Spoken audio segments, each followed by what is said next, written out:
नमस्कार, news take के Y factor में आपका स्वागत है। मैं हूं योगेश मिश्र। धर्म का युद्ध से कितना करीबी रिश्ता है, इसे साबित करने के लिए हम एक ऐसे शहर की आज बात करेंगे जहां दुनिया के 3 धर्मों मुस्लिम, यहूदी और ईसाई का केंद्र है। यह शहर और इस शहर में कई ऐसे स्थान हैं जो इन तीनों धर्म के लोगों के लिए बहुत ही पवित्र माने जाते हैं, लेकिन दुनिया का पहला शहर है जहां सबसे ज़्यादा रक्तपात हुआ है। हम बात करते हैं इज़राइल की। रोम की तरह इस पुराने शहर की दीवारें, इसकी एक एक ईंटें, गलियां, इस शहर के कई बार उजड़ने और बसने की कहानी खुद ब खुद बयां करते हुए दिख जाते हैं। यहाँ लोगों का खूब खून बहा, ईसा मसीह भी यहाँ बख्शे नहीं गए। यहाँ वया डेल सरोजा नाम की वह सड़क है जिससे गुजरते हुए ईसा मसीह को सूली पर चढ़ाने के लिए ले जाया गया था। इस शहर में प्रवेश के लिए 8 दरवाजे हैं। दिल्ली शहर की तरह यह शहर इस बात में समान है कि इस शहर को चारों तरफ ऊंची दीवारों के बीच में बसाया गया है। इजराइल की राजधानी जेरूशलम 3 धर्मों यहूदी, ईसाई और इस्लाम का संगम स्थल है। यहूदियों का मानना है कि यह उनकी मातृभूमि है, ईसाइयों का मानना है कि ईसा की कर्म भूमि है, यहीं पर ईसा को सूली पर चढ़ाया गया था।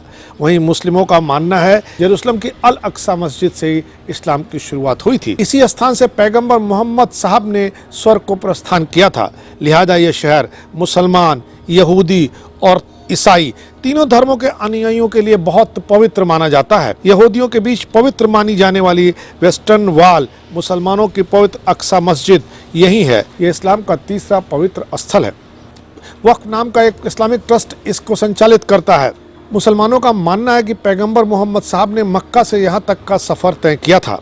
सभी प्रोफेट के आत्माओं की शांति के लिए यहीं पर प्रार्थना की थी। कुछ ही कदम की दूरी पर डोम ऑफ द रॉक है जो पठार पर बसी हुई है। मुसलमानों का मानना है कि यहाँ से वह जन्नत की ओर गए थे। साल भर मुसलमान यहाँ इबादत के लिए आते रहते हैं। ईसाई धर्म, इस्लाम धर्म, यहूदी तीनों ही अपने धर्म की शुरुआत की कहानी यरूशलेम से ही बताते हैं। हिब्रू में इसे यरूशलाइम कहते हैं, अरबी में इसे कुद्दस कहते हैं। सेंट जेम्स चर्च ओ मिनिस्ट्री में ईसाई समुदाय ने अपनी संस्कृति व सभ्यता बचाकर रखी है। ईसाइयों में काटर में church of the Holi speller है। यह जगह यीशु की कहानी, मृत्यु, सलीब पर चढ़ाने और पुनर्जीवन की कहानी का केंद्र है।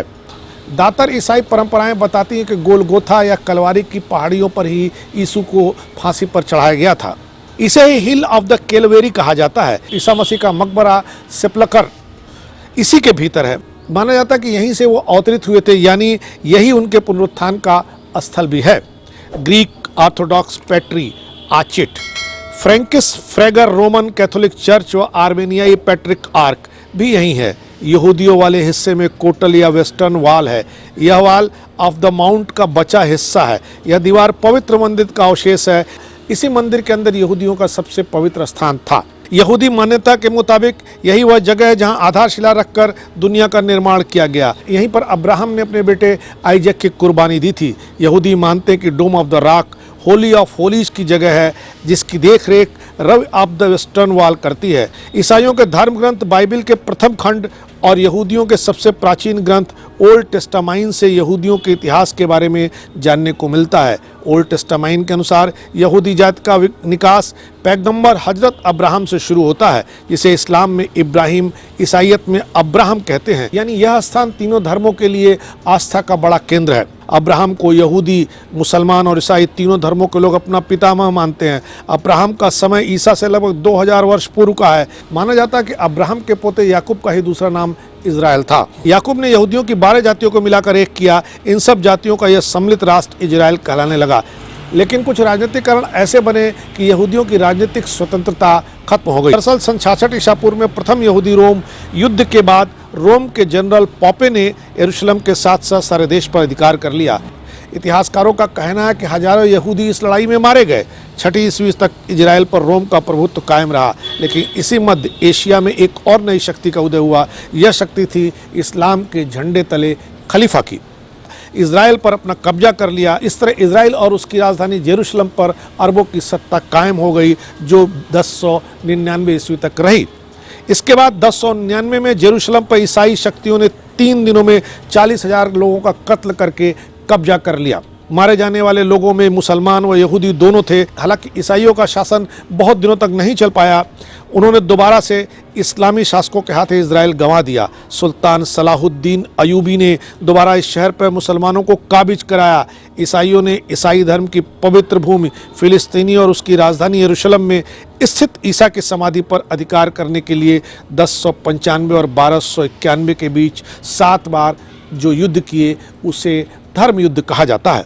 इसे इतिहास में सलीबी युद्ध भी कहते हैं। यह 7 बार हुआ, इसलिए इसे 7 क्रूस युद्ध भी कहते हैं। इस साल में इस भूमि पर इस्लाम की सेना ने अपना आधिपत्य जमा रखा था, जबकि इस भूमि पर मोजेस ने अपने राज्य की स्थापना की थी। इस तरह इस भूमि पर यहूदी भी अपना अधिकार चाहते थे। यह युद्ध भी महाभारत के युद्ध की तरह भूमि के अधिकार का युद्ध माना जाता है। 11वीं सदी के शुरुआत में क्रूसेडरों ने जब यरूशलेम के लिए मोर्चाबंदी की तो पहली बार मुसलमानों को जिहाद के लिए इकट्ठा किया गया है। यहीं से जिहाद के पवित्र मायने बदल गए। इन 7 युद्धों में कई लाख लोगों की जान चली गई। क्रूसेड में भाग लेने के लिए ब्रिटेन और कई जगहों से सेनाएं आकर के फिलिस्तीन में लड़ाई लड़ती थी। अंततः इस्लामी शासकों का इजराइल पर कब्जा हो गया।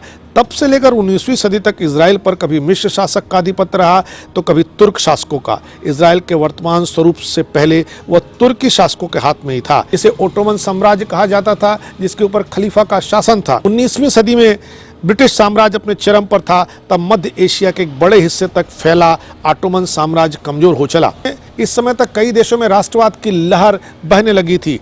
इटालियन एक अलग राज्य इटली की मांग कर रहे थे तो जर्मन अपने लिए एक जर्मनी राज्य की मांग कर रहे थे। यहूदियों में भी अपनी अस्मिता, अपने अस्तित्व, अपनी पहचान के लिए तीव्र भावनाएं उमड़ी और यहूदी भी एक अलग देश की इच्छा करने लगे जहां वह चैन से रह सके। उनके मन में अपने पूर्वजों के देश इजराइल को दोबारा से आबाद करने की इच्छा जागी, जहां फिलहाल ऑटोमन शासकों का कब्जा था। 19वीं सदी के मध्य में यूरोप में सब जगह यहूदियों पर अत्याचार हो रहे थे। निरंतर होते अत्याचारों के कारण यूरोप के कई हिस्सों में रहने वाले यहूदी विस्थापित होकर फिलिस्तीन आने लगे। चूंकि फिलिस्तीन में इस्लामी मान्यता के लोग बहुमत में थे, अतः यह लड़ाई कभी न खत्म होने वाला विवाद बनती जा रही थी। यरूशलेम 3000 साल से इसराइल की राजधानी है। यह कभी किसी और की राजधानी रही ही नहीं।